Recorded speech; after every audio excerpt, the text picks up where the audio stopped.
E a ansiedade pode ser considerada como uma emoção de alarme que se encontra associada a sensações de angústia, tensão e insegurança, e que, quando são frequentes ou intensas e incontroláveis, causam mal-estar significativo. Nesse pós-pandemia, muitas pessoas estão sofrendo de ansiedade incontrolável, que são considerados os transtornos de ansiedade. Nós conversamos com uma psicóloga que falou mais sobre o assunto. O Brasil tem o maior índice de pessoas com transtorno de ansiedade em todo o mundo. Porém, no primeiro ano da pandemia da Covid-19, houve um aumento em 25%, de acordo com um resumo científico. Mas o que seria a ansiedade? A ansiedade, ela é um quadro... Pode ser fisiológico, né, que é uma ansiedade natural do ser humano, que impulsiona ele para realizar atividades, né? E há uma ansiedade patológica, que no caso é um transtorno mesmo, né? O transtorno de ansiedade generalizada já é uma condição clínica, que tem tratamento, mas que faz o indivíduo reagir aos estímulos ansiosos e ter sintomas que prejudicam suas atividades, né? Sua vida normal.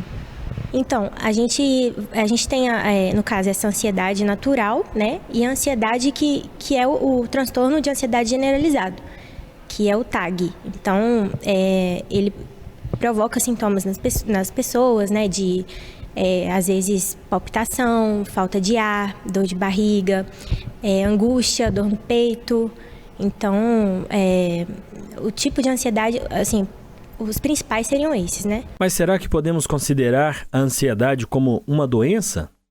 Sim, no caso, há um transtorno, né? Um transtorno de ansiedade que é patológico. Então, ele vai gerar todos esses distúrbios, né? Que foram apresentados. Mas, muitas vezes é um descontrole, um desbalanço nos nossos neurotransmissores. Então, tem a ansiedade que ela é biológica, né, fisiológica, mas também tem uma ansiedade que é mais existencial. Então, uma crise ali de falta de sentido, de desesperança, que já é num sentido noético, né, espiritual. E o ser humano, ele é mais do que um composto bioquímico de reações. Então, pode ser fisiológico. Então, nesse caso, a gente precisa descartar, né, faz alguns exames, ver se tem alguma deficiência de alguns minerais, hormônios, pode causar um quadro de ansiedade, mas também a questão existencial. Muita gente tem ansiedade diante da vida mesmo, das situações limitantes, então muitas vezes é nesse sentido, mais profundo. A profissional fala sobre o tratamento que deve ser realizado para as pessoas que têm ansiedade. Isso. No caso, a ansiedade ela é multifatorial. Então, a gente tem que abordar de diversas frentes, né? Então, no caso, a terapia medicamentosa, né? Em determinados casos, não em todos que são necessários, mas em alguns casos a gente utiliza ansiolíticos, né? Os mais comuns usados na prática médica, os benzodiazepínicos. Então, alprazolam, Rivotril, esses são os mais utilizados. No entanto, há diversas abordagens não farmacológicas, inclusive são até mais recomendadas, né? Então, visto que os benzodiazepínicos, eles têm um alto efeito colateral, né? Tem os efeitos adversos, risco de dependência. Então, a gente pode utilizar outros tipos, no caso, os fitoterápicos.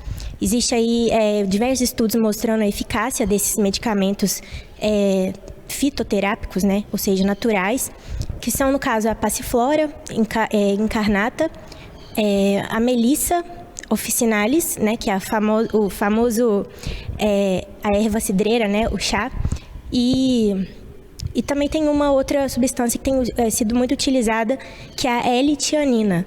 Então, a gente também faz dosagens no sangue, né, de magnésio, vitamina D. Muitas vezes, deficiências nesse sentido, a gente faz uma reposição, uma suplementação e já resolve. Então, vitamina D, magnésio, vitamina B12, né? Então, a gente consegue repor e resolver mesmo o quadro. Em alguns outros casos, precisa da abordagem terapêutica, né? Então, com um bom psicoterapeuta, que vai realmente trazer todo esse sentido da vida mesmo, existencial para a pessoa. Também práticas do dia a dia, alimentação adequada, sono regular, né? Então, evitar telas muito, excesso de telas, aqueles hiperestímulos à noite, né? TV ligada, dificulta o sono, dificulta ter um hábito saudável de vida, né? Atrapalha a qualidade de vida, do sono também. E também atividade física, essencial. Então, a prática de esporte,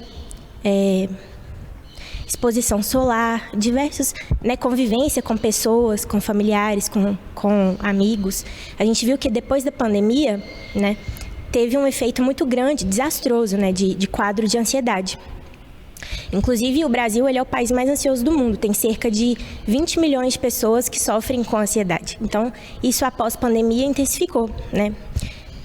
Muitas vezes esse isolamento social. Então, a pessoa fica em si mesmada, ou seja, ela é muito voltada para si, né? E pouca convivência com os outros, isso causa também um distúrbio de ansiedade. Então, a exposição mesmo a familiares, a amigos, isso é realmente terapêutico.